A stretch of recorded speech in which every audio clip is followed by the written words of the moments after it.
Hi everyone, this is Dave from Mountbatten Estates. Today we have a very good dear friend of mine. He is a contractor. He's based in Kings Langley, which is up near Watford.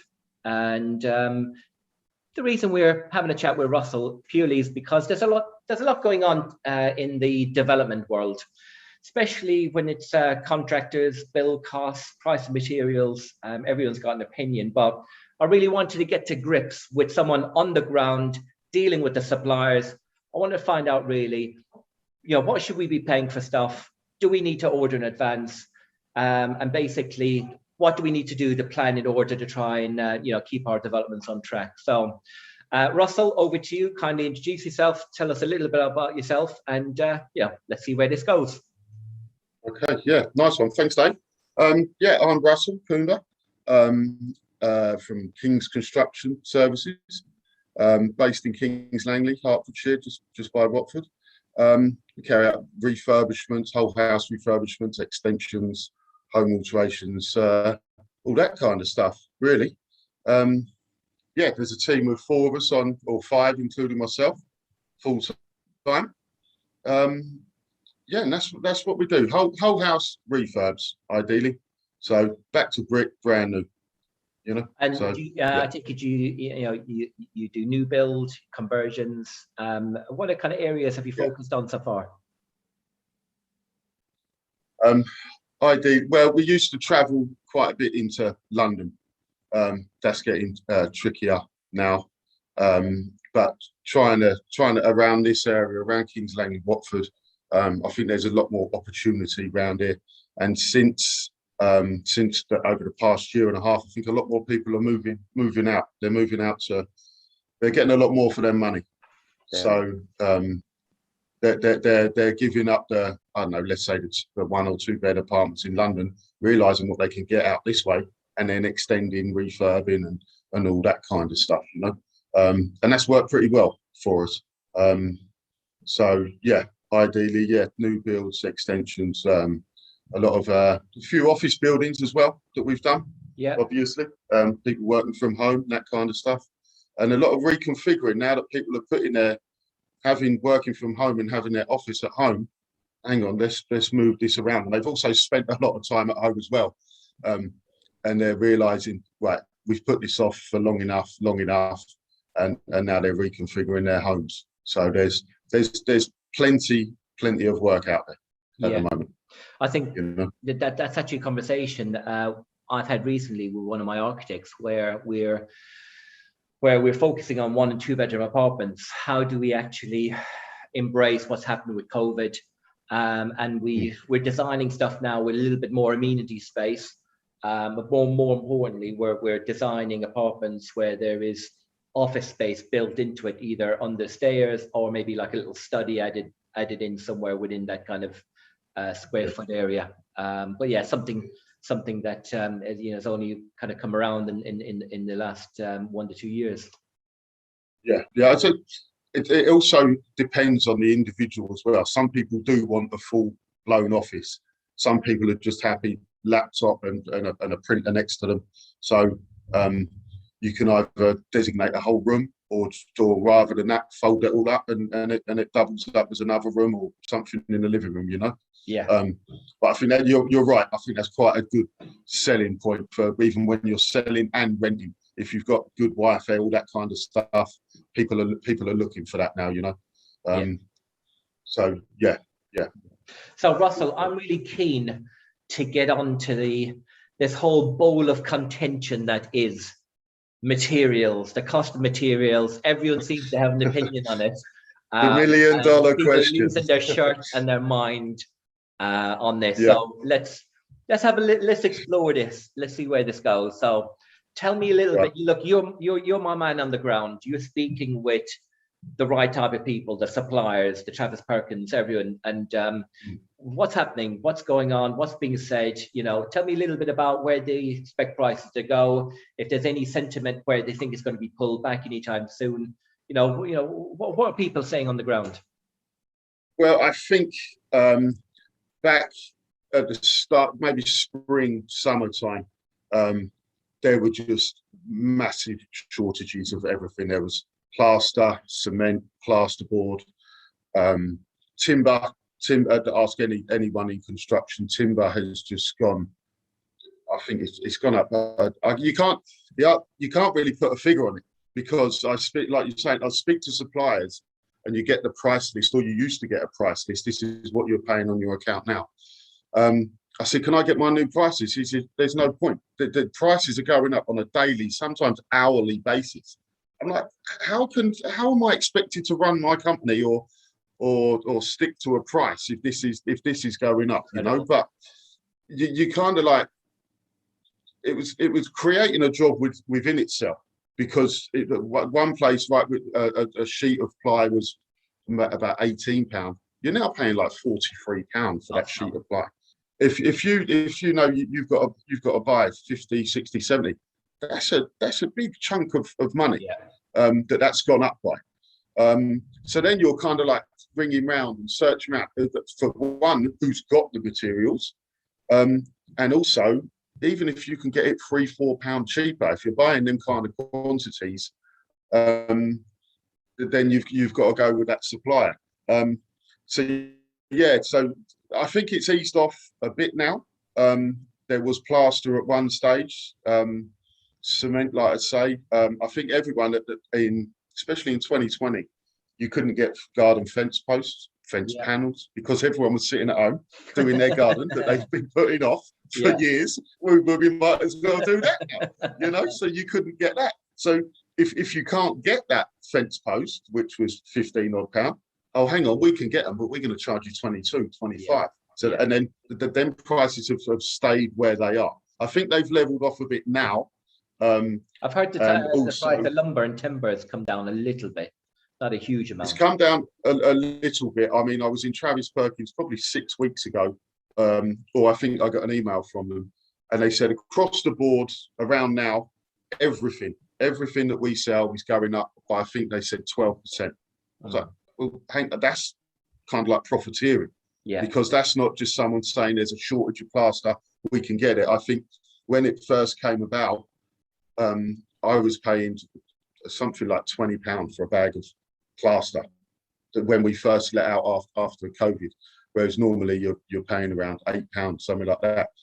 I didn't really need a lot, but I went back to the client. I said, rather than delay the job, are you happy to pay that extra money? She said, yeah, let's just get it finished and paid. So if you have that conversation with them and they're happy to pay it, you know.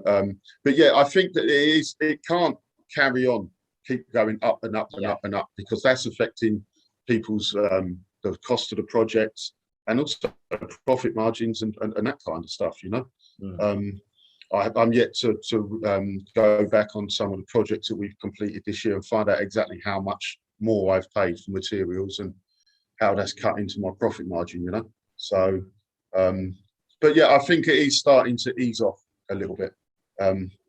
So what kind of advice would you give someone who is worried that, look, we're pricing stuff up now, but we're not looking to get on site, and we really don't need the material for another 6 to 9 months?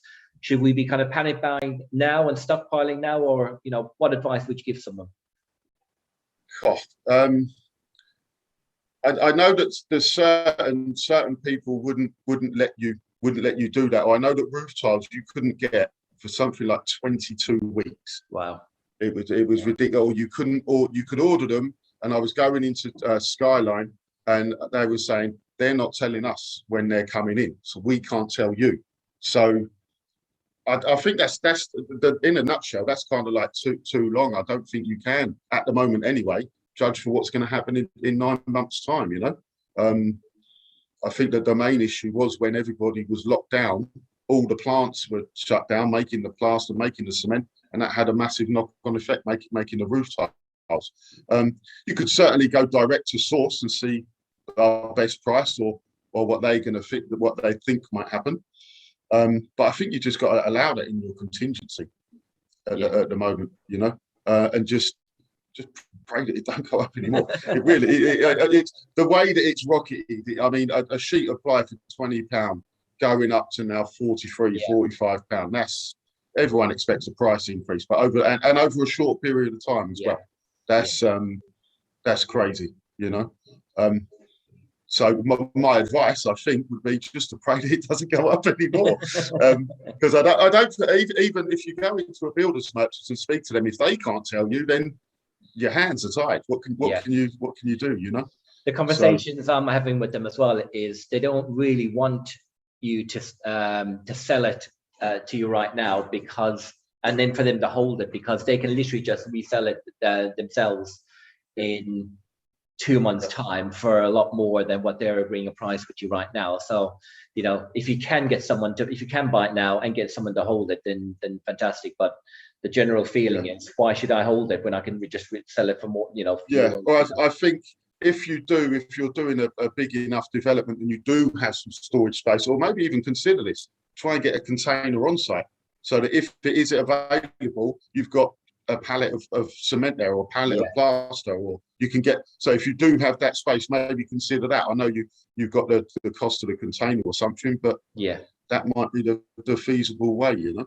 Yeah. So I think a bit of forward planning and grabbing it while you can, you know. Yeah. But I think the stock is there, whereas before I was going into builders merchants and like, what are we short of this week? And there was always something, but everything seems to be readily available at the moment. So I think you told me at one stage, you went in and they were out of stock one day of a material, and then you looked around a few weeks later and they were back in stock again. Yeah, that was across the board. Something like doors that go on. Yeah, you'd click on and note that a certain size, they're out of stock and we don't know when they're coming in. So I was ringing around Howdens and going around. I was going to have to go to Sevenoaks, and this is only for 8 doors as well. So one place had 2, another place had 3, and blah. I thought, I'll just go and check this website. Back on there, I put in loads, and they're back on there. Brilliant. So yeah, that's what I mean. It's kind of like creating a job in itself. You just got to keep on top of it. And I thought, before I start driving around the M25, I'll just have a little look, and it paid off. It paid off. It cost me a little bit in delivery because I just had a delivery from them 3 weeks before, which was frustrating. Yeah. So, but I had to pay 2 delivery, but it saved me driving around the M25. So, just having a ring round and trying to find out who's got what, and setting a bit of time aside to go and get it. You know. Yeah. So Russell, that's the best way. How would you like someone to approach you if they have a job? What do they need to have or have in place? I'm just trying to see, you know, what would someone need in order to come see you and say, Russell, okay, I've got a job. What would you like to see in place before you actually start, you know, getting into it? I think as much information as possible, you know, planning. Have you actually got the planning for what you want? I do get people approaching me, so I've got this, so I've just put planning in, or I'm thinking of having it done. So we'll go and get the planning. There's no point, it's a waste of time me speaking to you now, because we could be pricing for something that you're not even allowed to build. So it's a waste of time on both sides. Yeah. And also, and I said this to one guy, think with the end product in line, and then work your way back. There's no point in building something, or extension wise or refurb wise, building it and then thinking about it afterwards, because it'll all affect your budget, the time, the whole lot. To work your way back, what will fit, and that kind of stuff, down to the finest detail for the doors, the handles, the type of flooring. If you have all of that information, and if not, or if you're unsure, then okay, leave them items out, and maybe we could have a chat and have you considered this, have you considered that, and having all that information there readily available before we even start would save a lot of time in the end, because everybody knows what they're getting. You can order it up, find out if it's even discontinued, something like that, and then you're making that decision. I don't want to. We can't get them floors other than a week before the tile is meant to be there, you know. So really spend some time on it. For most people who are doing refurbs and extensions and things like that, it can be quite daunting and overpowering, because you just spend every waking minute looking at this, and you'll go around your friend's house. Oh, I like that, when you start asking them where they got their handles from and stuff like that. But if you like it, you like it, and let's find out where they got them from and stuff like that. And as you go on to bigger developments, let's say you're building 2, 3, 4 houses, you need more quantity. So do suppliers even have that quantity in, or do you need to go straight to the source? So I think as much info as possible. And if you're unsure about anything, then let's have a chat and my experience, and we can work it out. Yeah. So yeah. All right. Let's get on to another issue I see typically with developments: cash flow, or the lack of cash flow. What tips or advice can you give developers? Because this is something they don't really kind of teach you on a course, and it's something that, unfortunately, you'll only get educated for the most part through trial and error. So, what advice can you give developers in order to try and manage their cash flow, and also dealing with people like yourself? I think if you're a builder or a developer, you've done it, then you should have enough credit and stuff like that available. If you're just starting out, or it's your first one or something, set up accounts everywhere you can. If you set up an account, you get 30 days on that. So by the time you've used it, and then you can take a draw on the job or the development, and then you can pay that off. Sometimes if you speak again to the suppliers or direct to source, you might be able to extend that further than 30 days if you're buying quite large amounts, Yeah. So that will certainly help. What you can also do as well is speak to your subcontractors and say to them, right, I'm going to have you in, but once you send an invoice, I'm going to pay that in 28 days time. Speak to them about, don't spring that on them once they've sent an invoice. Again, have that conversation before. Are you happy? These are my terms for this build. Are you happy to agree to them? Get them to sign something. And that will also, and then check what they're invoicing for as well. Set aside, I don't know, an afternoon or something. So as the invoices come through, go and check the work. Have they done it? Have they done it to the good standard? And then pay them. Because if they haven't, then they need to come back and do that before paying. So how often does that happen, Russell, in terms of like the quality isn't not, and I'm not saying within in your business, but is that typically something that happens quite often, you see or hear about, where the standard isn't up to par and they need to get people back? It depends on the quite a few things. On the main contractor, what are we going? Are we just going to get this up and done? If, I don't know, let's say you're turning a house into a 7-bed HMO, are we just going to get this done and get it rented out as quick as possible? Okay, they're not looking for a high standard. Hang on, are we going to sell this? These are high-end houses, so this really needs to be up there. And also on the particular contractor, what they might think is good enough, you'll go, no, that's nowhere near. Or it needs to be better. You need to manage these people. And then sometimes you just, even the best ones, they can let it slip, let their standards slip. I had a new tiler come in and just on the last job that we were on, never used him before. Absolutely amazing. Didn't need to keep on top of him at all. You're staying you're top of the tilers list, because I've got in my phone, in my phone, and this is also another. As you build up relationship with subcontractors and things, have 3 or 4 of them all in your phone, or build a relationship with them. Not just because they might be bad or they might have done something wrong or something, but that people have often got different jobs on the go. So there might be delays, or I don't know, especially now, COVID. I had that on a few jobs. So people are off. They're not off just for a couple of days, they're off for a few weeks. That can really hamper the progression of a job, and again, just speak to the contractor, say, listen, we've got to get this done. Do you mind if I bring somebody else in to get this over the line? It's unforeseen. So, but all in all, just keeping on top of people, checking it, because ultimately it's on the main contract. It's on me. So if you pay them and it isn't up to standard, they've been paid. Unless you've been working for, I've got some that are real good. Come on, mate, this isn't good enough. I need you to come back and sort that out. Or also, you need the 30 days sometimes, like from a plumber's point of view, it might just be a faulty fitting or something like that through no fault of their own. It was okay when they left, but now you've fired the system up. Something might have got knocked or something like that.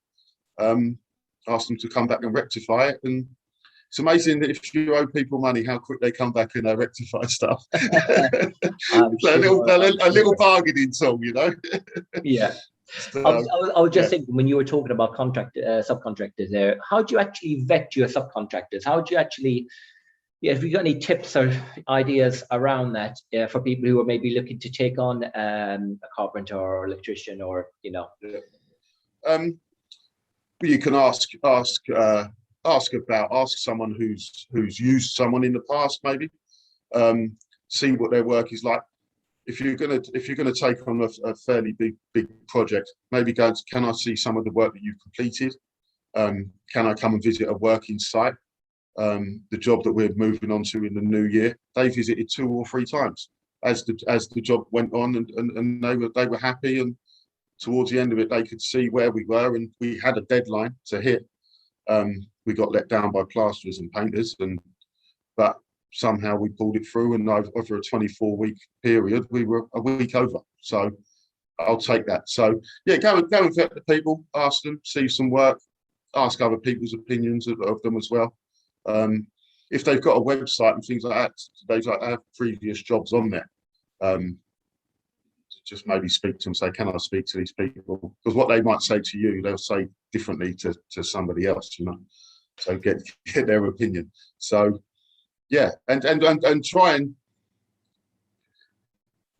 just get to know them. You know if you're going to get on with someone or something like that, and do they seem trustworthy? You're gonna find challenges. I don't want to call them problems. You're going to hit challenges, no matter how organised or whatever comes along. So once you do find these challenges, you've got to be able to work with a contractor to get over them. If the main contractor's going to go, all right, plasters didn't turn up, not my fault. You can't move in for another 6 weeks. Hey, it's on you. It's on me to find a solution to that, and find a solution to that as quick as possible. Yeah. So that's kind of like what my job is, basically, is to get this job done. They're not going to speak to the plasterer. They're going to speak to you. You're the main point of contact. So then that's my job. Yeah. It all comes down. So yeah, go and look at work. Go and speak to the people that work for the main contractor as well, you know, and just get a feel for them. You know, there's as many good ones as there is bad ones.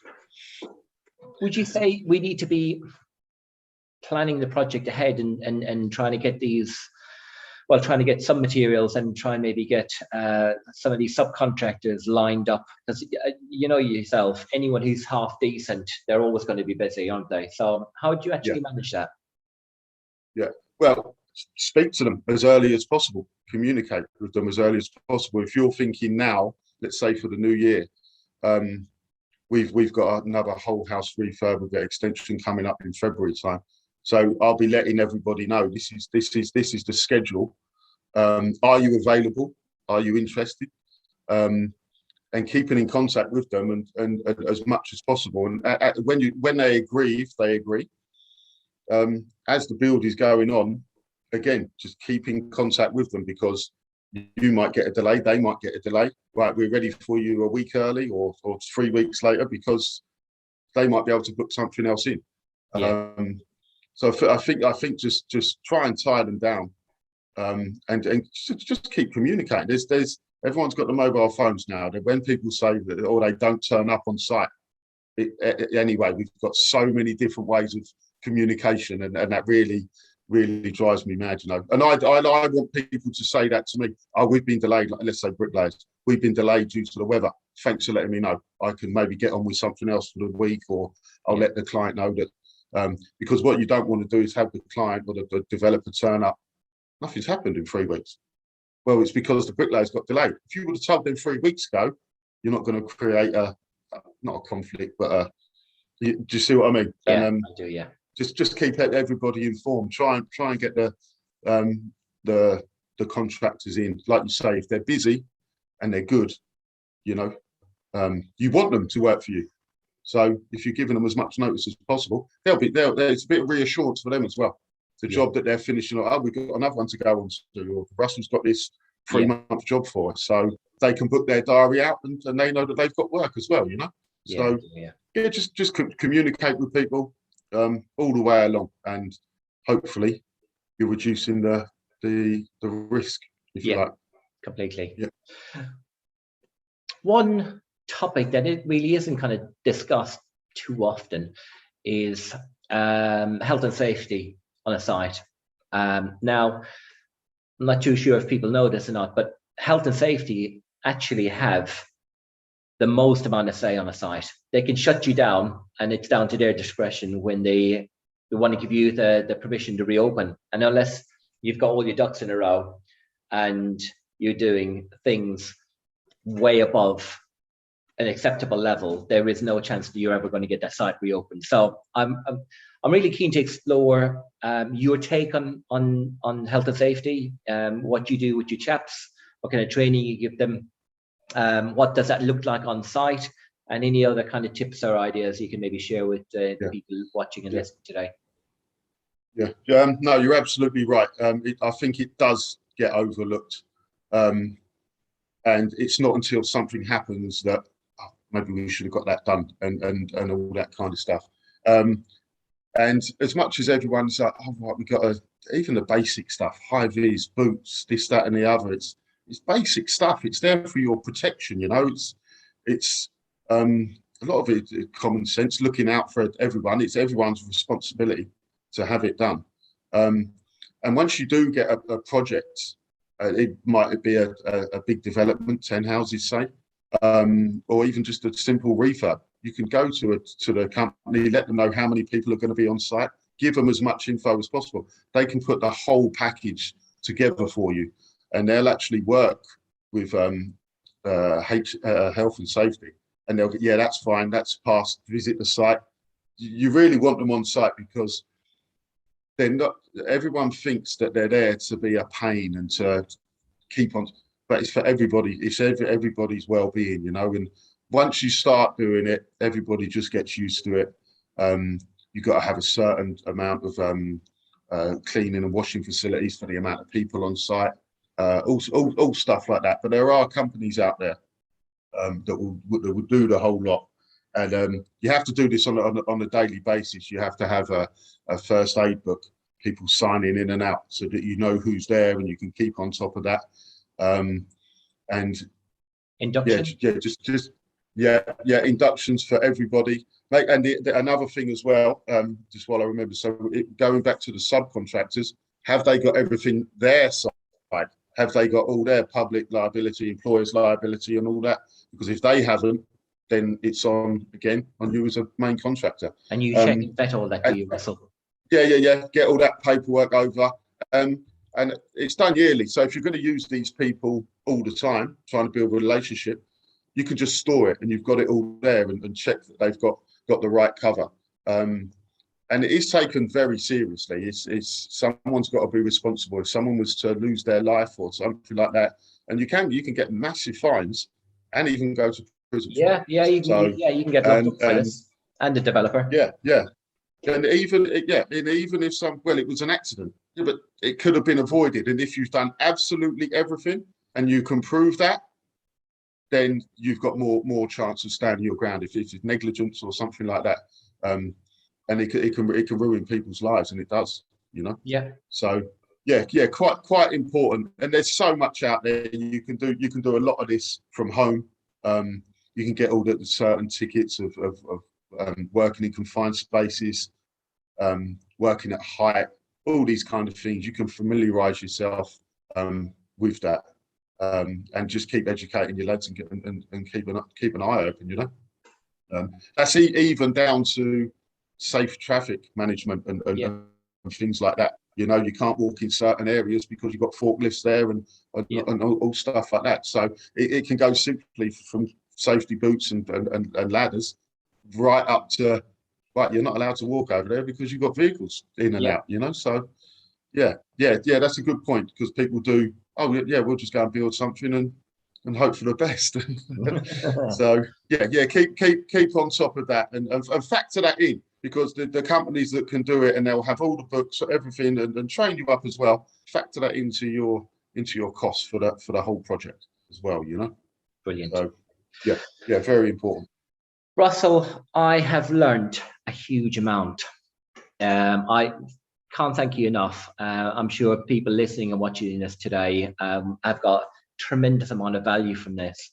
In an ideal world, who are you looking to connect with, and how can people get in contact with you, Russell? Well, moving forward, like I said, I've got 20 years experience doing extensions, refurbs, all that kind of stuff. Moving forward, I want to get onto the bigger developments, building houses, that kind of stuff, finding the land and doing it myself, and working with people who are maybe looking for someone like me. They want to do that, but they haven't got the experience. Maybe we could work together, find something out, and go there. So that's what I'm looking for, to get the finance in place, find the land, build houses that people actually want and need, because there's a big shortage of that at the moment. That's what we want to really move into. And yeah, you can find me all over. We're on Facebook, Instagram, King's Construction Services. We are. So yeah, that's what we're looking to do. 2022. Two more we can get the things, materials. Russell. Tell me a little bit what happened to the hand. The hands. Yes. Playing around. This is quite Do you want to rephrase that? Do you want to rephrase that? Oh yes, that didn't sound right. That didn't sound right. Of all the things we do, of all the things we build, playing around with the kids. No, that doesn't even sound right. Playing games with the kids. That was it. Playing games with the kids. Of everything we do, literally messing around, bent the finger back, and there you go.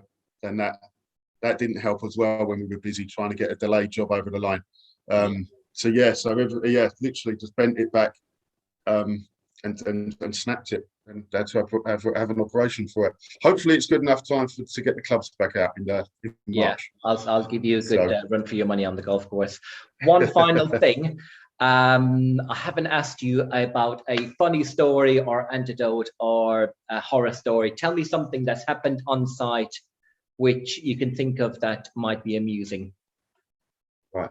No horror stories, Dave. Everything goes fine all the time. Famous last word. See, the one thing I could think of, we were working down in London once. Not quite a horror story, but I was working just a few doors, one of these big Victorian houses. We were just putting a little extension on, kitchen extension on the back, and doing a slight refurb. An interior designer came from a few doors over and said, "We're going to put a nice, lovely house and do what he does. We just want to do a knock through." So I went around there to see him, and I'm standing there looking through, and something just didn't feel right. And I'm looking around, and I said, "Can anyone else feel this? The floor, it just felt like I was leaning over down." And I'm looking around. They said, "We had some underpinning done over there. They'd only just bought the house 6 months." I said, "No, something don't feel right. We're leaning. This is not right." "Oh, we've got the basement." He said, "Do you want to have a look underneath there?" So we had a look. It's probably not a massive one, only about 5 foot deep. We looked under there, and the previous owners had dug out the basement, didn't tell anybody, didn't put any support in, didn't have anything to do, and it was leaning. The whole house was leaning. And I said, "Before you do anything, you need to get a structural engineer, find out what's going on here." So we ended up, from a knock through, we put a steel beam in the ground, concreted that in, bolted that up, another beam across, goal posts for this, and then it was quite a lot. It was about 4 or 6 inches all the way over to this. So every floor had to be leveled, all new timbers, all new floors up, all leveled out, new staircase, the whole lot. Which is good for my part. We were there for a year. The actual homeowners only wanted a knock through, but we ended up, it could have been a lot worse. But yeah, I couldn't believe it. No one could believe it when we went down, and honestly, and I think they left some blankets down there. They must have, I don't know what they were up to down there. But yeah, they dug out the whole basement. Nobody knew. And it's quite alarming. That is incredible. Yeah, nobody even picked that up. when they bought the house. Did no one mention this? And I said, no one went down there. No one done. Wow. And no one could feel that this house was moved. So yeah, so we done that, and we moved bathrooms around and this, that, and the other. But I don't think they were going to the extent of the amount of steel, concrete, and floor leveling that we done. So yeah, that was quite an eye opener. Quite Wow. lovely people, fantastic people to work for. They were quite understanding.